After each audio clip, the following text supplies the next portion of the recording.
Transforming care through genomic medicine, personalized therapeutics, health services and outcomes research, and innovations in healthcare delivery. We're Children's Mercy Kansas City, presenting our audio interview series, Transformational Pediatrics, with host Dr. Michael Smith. Our topic today is signs of potential child abuse. My guest is Dr. Emily Killough. She is a child abuse pediatrician at Children's Mercy Kansas City. And Dr. Killough is also a member of the American Academy of Pediatrics section on child abuse and neglect. Dr. Killough, welcome to the show. Thank you so much for having me. So how many referrals are made each year to Child Protective Services? So each year on average, there are over 3 million referrals made to Child Protective Services, and that involves more than 6 million children. So quite a few. And so what percent, I know they break it down to, and they define abuse in different ways, but what percent do you think is that physical abuse out of all those kids? When we look at national statistics, they're fairly consistent year to year. And so of those over 3 million referrals, Child Protective Services will screen in a percentage of those for a response. And it's usually around 2/3 that actually get screened in for a response. And so of those that are screened in, what we know is every year between 15 and 20% involve concerns for physical abuse. Yeah, and so out of all those referrals that are made, with 15 to 20% being physical abuse, what ages usually suffer most of that physical abuse, and what ages do you see the highest mortality from abuse in? So when we talk about physical abuse can affect kids of any age, but when we look at what tend to be the more severe cases, it is in those kids less than 4 years of age. And of those that involve mortality or death, cases of abuse and neglect really is kids less than 4 years of age. Is over 80% of those who are going to die from abuse or neglect are less than 4.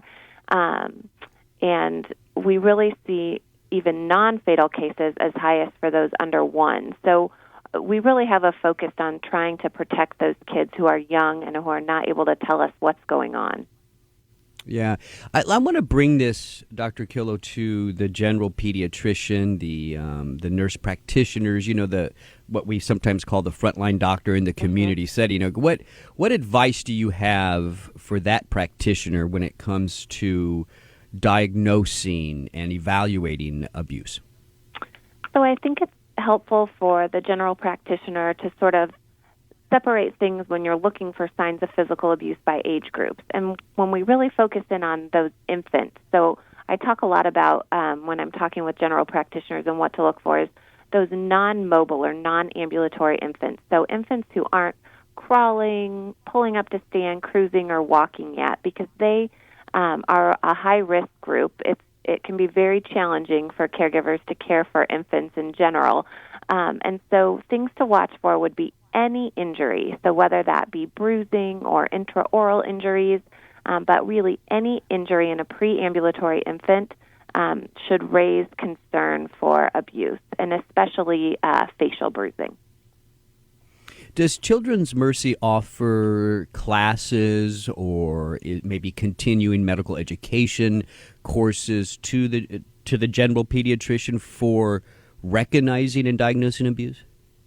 So we try to reach out in a variety of ways, but typically, if you look nationally, there are courses offered at different conferences that are put on by like the American Academy of Pediatrics. So you can get continuing education through the maintenance of certification education that's offered. So CME credits. There are courses on recognition of physical abuse and evaluation and management of physical abuse. And then from Children's Mercy, we try to reach out to our local pediatricians. I've done webinars for local pediatricians and other courses and sort of local conferences for them as well. So it's definitely an ongoing effort and something I think we need to continue to do. Dr. Killough, what do you think are the opportunities and the greatest challenges for us to do a better job at diagnosing and recognizing child abuse? I think there's a variety of challenges. I think one of the challenges, it's difficult to think about someone hurting an infant, and we, especially general practitioners who may know families very well, it can be difficult to approach these topics or to discuss these topics. And so I think it's helpful just to come from the perspective of the parent's greatest need is, and their desire is to protect their child as well. And so a practitioner bringing it up may be a relief to that caregiver if there's something going on in the home environment or a caregiving environment like a daycare that they feel like needs to be addressed. And so I think it can be challenging for practitioners to bring up, but it may be appreciated by the caregiver, especially knowing that that practitioner has the health and safety of that child as their greatest importance as well. The other thing I think is that some of the injuries can look minor. So a bruise can look minor. An oral injury may look minor, but in an infant, especially a non-mobile infant, there really is no such thing as a minor injury. So I understand, too, that Children's Mercy has come up with a mobile app, right, to, I guess, aid the medical provider in recognizing abuse. Tell us a little bit about the mobile app. So our mobile app is a smartphone app that's available for both Apple iPhones and for any Android phone. So you can get this app for free through the Google Play Store or through the Apple iTunes Store. And the app is called Child Protector. And basically, if you download Child Protector, you'll see a variety of categories. So there's information on bruises, burns, fractures, head injuries, and abdominal injuries as well. And what it provides is actually a decision tree for providers. So you can go in and put in information about your patient. So what injuries they have, what history has been provided, and it will give you recommendations in terms of if that child needs additional labs, additional x-ray studies, if the recommendation is to reach out to a forensic pediatrician, so that would be like a child abuse pediatrician. And it will also provide additional information on the mechanisms of injuries and how those injuries might have occurred. So it includes photos. There are narrated videos with actual scenarios of how different fractures, head injuries, and abdominal injuries occur. And how long has the mobile app been around? Just a few months. So it's actually still rolling out, and we are continuing to update the information on there. So right now, all of the information is complete for fractures, head injuries, and abdominal injuries, and there should be additional videos and narration available for bruising and burns shortly. And have you had any feedback from the app so far?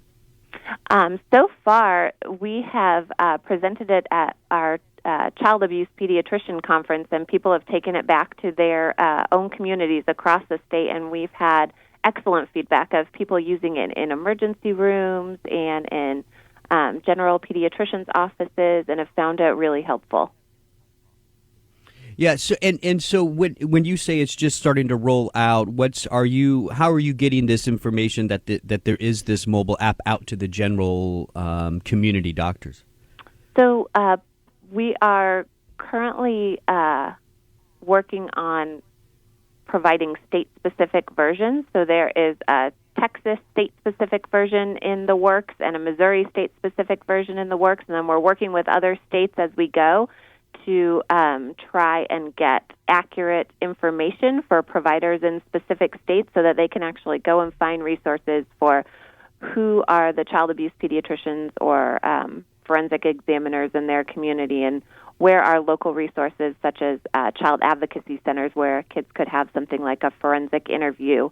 And so kind of providing that state-specific information. So as we get those state-specific versions available, we're going and doing trainings in those states. And we're also working with our kind of network of child abuse pediatricians who are aware of providers and multidisciplinary team partners such as Child Protective Services and law enforcement in their communities who are sort of helping distribute that information locally as well.